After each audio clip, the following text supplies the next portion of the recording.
Mga kababayan, mukhang marami talagang alam niyo nakita ko 'to dati. Nag-aaral pa ako noon sa Binyan and mahilig kong lagi kong ginagalaan yung Metropolis, yung Star Mall Alabang na wala na ngayon, I think, ground zero na siya tapos gagawin na ulit na panibagong mall. Pero noon naalala ko na summer, I think April pa lang, nakakita ko ng napakaraming ibon, migratory birds ang mga yan, na dumapo do'n sa mga kawad ng kuryente sa Star Mall. Sabi ko, alam niyo nakakaawa yung mga ibon kasi ang init sa Maynila, 'di ba, sa April pa. Ang init tapos nakadapo silang lahat sa kawad ng kuryente. Sabi ko, bakit nandito 'tong mga 'to, mga migratory birds? Anong meron? Baka papasama ang panahon.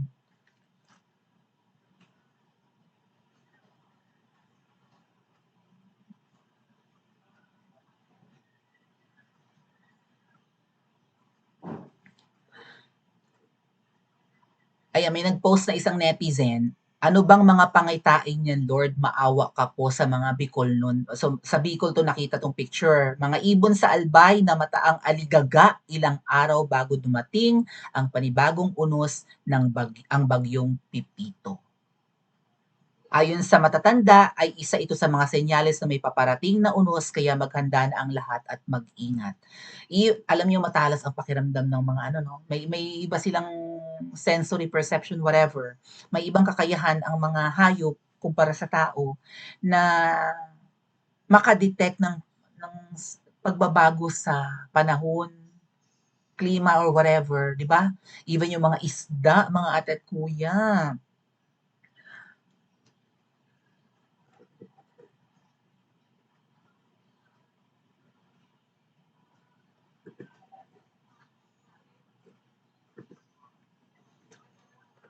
Oh, isda nga bilong-bilong nagdagsa sa antike. Ano kayang isda ito mga ate at kuya? Paborito ko 'to, eh. Ito yung malalapad na isda na parang sapsap pero malaki like, mas malaki pa sa palad. Paborito ko 'to, eh. Masarap 'to. Wala lang gusto ko lang siya malansa pero masarap. Gusto ko 'to 'pag pinirito. Ang dami, oh. Nagdagsa ang isda nga bilong-bilong sa baybayon sang Barangay Santo Rosario, Tibyao, Antique. Subong nga aga sang Biyernes, November 15. Dumagsa ang isda na bilong-bilong sa baybayin ng Barangay Santo Rosario, Tibyao, Antique ngayong umaga ng Biyernes, November 15, sabi. Sabi ni Attorney Nick, nung isang araw nagdagsaan ang isda sa baybayin ng Tibyao, hindi lang ang mga ibon sa Albay yung pinakita ko ang nakaramdam sa paparating na dilubyo kaya nagsilisanan na or nagsilisan na, kundi maging ang mga isda sa karagatan ng Visayas ay tila nangamatay naman. Namatay? Marahil ay dahil sa biglaang pagbabago ng temperatura ng dagat. 'Di ba 'pag may sudden changes in the atmosphere and even sa tubig, mga ganyan 'no. I don't know, sasabihin na naman ni Kuting global warming. Nung nakaraan 'di ba may nakitang pulang-pula yung langit somewhere, I think sa Kabikulan din 'yan, pulang-pula yung langit. May mga signos mga tatkuya na malakas itong bagyo at mukhang merong pagbabagong mangyayari. So Kuting, ready ka ba? Ready ka bang iligtas ang buhay ng mga Pilipino at kapag pumalpak ka, ready ka ba sa galit ng mga Pilipino? Pati yung mga cloud formation, pinagtatakahan na po, pinost ng DWIZ, di ba?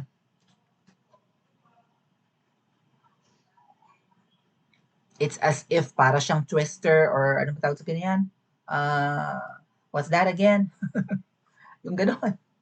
Yung ipo-ipo ba yan or whatever, anong tawag sa ganyan? Oh, nakita ang kakaibang formation ng ulap sa Bongga, Bagakay, Albay. Albay pa rin. Diyos ko, sino yung mga politiko dyan sa Albay? Mga mga taga Bicol. Di ba? Dai ka mo magpararibok na kamo nga ni. Magpararibok na. Mag-ingay na kayo at may mga politiko nyo, Trilling, Dilima, sino-sino pa. Diyos ko. Sino yung isa?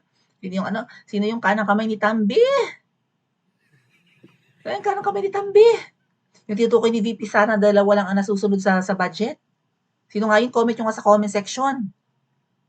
Oh, dahil dito pinaalalahanan lahat na mag-ingat at manatiling ligtas. So parang ipo-ipo na siya, 'di ba, yung cloud formation, parang sign na warning na magiging malakas, parang mata ng bagyo it's as if 'di ba, telling the people of Albay or people of Kabikulan na mag-ready kayo, magiging matindi ito. Naku po, Zaldico, ayan Zaldico. Plus 5 points na nakasagot. Thank you again, Ate Mary, sa padala mo. Hello sa mga nasa Hong Kong. Brace for impact. Super mega cyclone daw si Pipito, sabi na Ate GQ. Oh, so, yeah. Mag-ready tayong lahat kasi ang gobyerno wala ng budget. Nagpa-forced evacuation naman si Kuting, may mga pinalikas na sila, pero baka mamaya wala naman tayong evacuation centers eh. 'Di ba may nagpo-propose yan no, na magpatayo ng mga evacuation centers? Wala, hindi yata natuloy. Kung meron, ilan lang piraso. Pero dapat meron tayo niyan kasi lagi tayong tinatamaan ng bagyo. Okay? O, bakit hindi pa tinuloy ang evacuation center natin, mga elementary school? Ay, gaano ba katibay yung mga eskwelahan na yan? Oh, even yung mga covered court, kaya ring liparin yung bubong niyan. Ay kung tayo nagpagawa ng mga evacuation centers na talagang pati bubong ay konkreto, hindi mga yero-yero lang. Dapat nga meron tayong mga bunker, 'di ba mga tet kuya? Ganyan sa US, 'di ba? May mga bunkers dapat tayo nasa ilalim nga dapat ng lupa, nasa matataas na lugar, 'di ba gano'n? O, para sigurado. Tapos tong si Kuting na to gusto pang makipaggiyera, mukhang hindi nagtatagumpay sa China, gusto Malaysia naman ang kantiin. May ganyan. May budget sila sa pagbili ng mga ano ba yun, mga mid-range missile. Di ba nagbigay ng statement si Digbo, hindi ko pa naman nadidiscuss. O may budget para sa mid-range missile, bakit? Ay hindi alam naman hindi nila kaya ang China. Pero ano pa mukhang nagpo-procure pa ng mga mid-range missile. Pero wala na tayong quick response fund.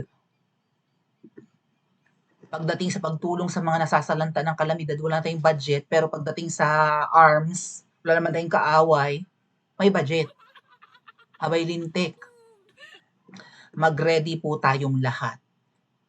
Huwag naman po sanang mas gugustuhin ko na hindi ito ang maging trigger ng pagpapatalsik kay Kuting. Okay?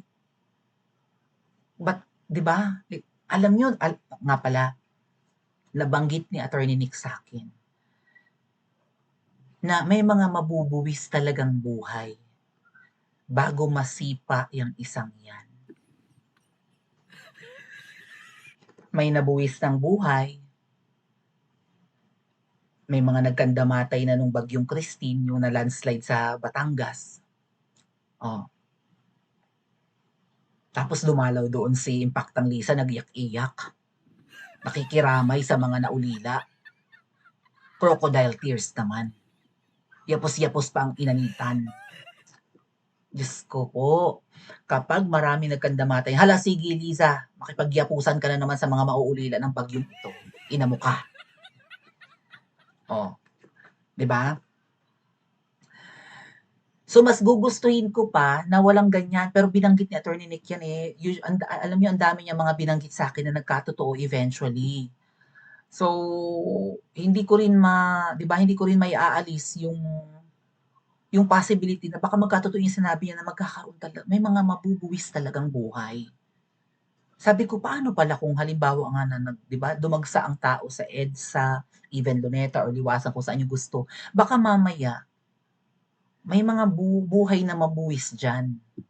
Baka rat-ratin ng mga pulis, ng militar, 'di ba? Siyempre hawak ni Kuting ang militar ang men in uniform.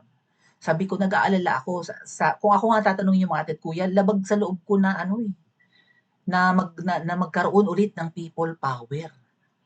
Kasi hindi papayag ang mga yan na mapahiya sila ulit. Na maulit na masipa ulit sila sa pwesto at tumakas ulit ng Pilipinas. Baka ang gawin ng mga yan, gurgurin ang nagpaplano ng people power.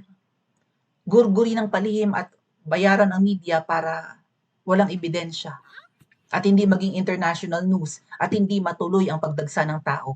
Well, kahit gurgurin nyo ang lahat, ha, gurgurin nyo ang libo-libong galit sa inyo, mapa-vloggers, mapa-politiko, no? Lahat pinipersecute nyo, Pastor Kiboloy, Harry Roque, VP Sara, Tatay Digong, at kung sino-sino pa, Binibining Maharlika, ha, kahit gawan nyo ng paraan na mapatahimik, dadami at dadami ang tao makakakita ng kapagiging inutil ninyo, mas malala pa kay ngoy-ngoy. Eto, ifa-fact check ka na naman ng bagyo. Pag may nagkandamatay dito, ha, marami na ang mag-iisip, teka, bakit bumalik tayo sa panahon ng dilaw? Tapos ang mga dilaw ngayon ang tatahimik. Tapos ang mga dilaw ngayon na naging pink, namamayagpag. Inaakusahan ni Pangulong Duterte na si Trilling ay nagtatrabaho para kay Marcos Jr. na ginagamit ni Marcos Jr. si Trilling para ipadakip si PRRD. Kaya lumalabas ngayon si Trilling, di ba? Nagsisiga-sigaan si Trilling dahil he works for Marcos Jr. according to PRRD. Nagkampihan na ang mga yawa, kaya si VP Sara makakapagsabi niyan, nagkampihan na silang lahat pero humantong pa sila sa pagpapakulam sa akin. Makakaliwa, dilaw na naging pink, itong pula na loyalista, nagkampihan na, di ba? Laban sa mga Duterte, laban sa taong bayan. Humantong pa sa pagpapakulam.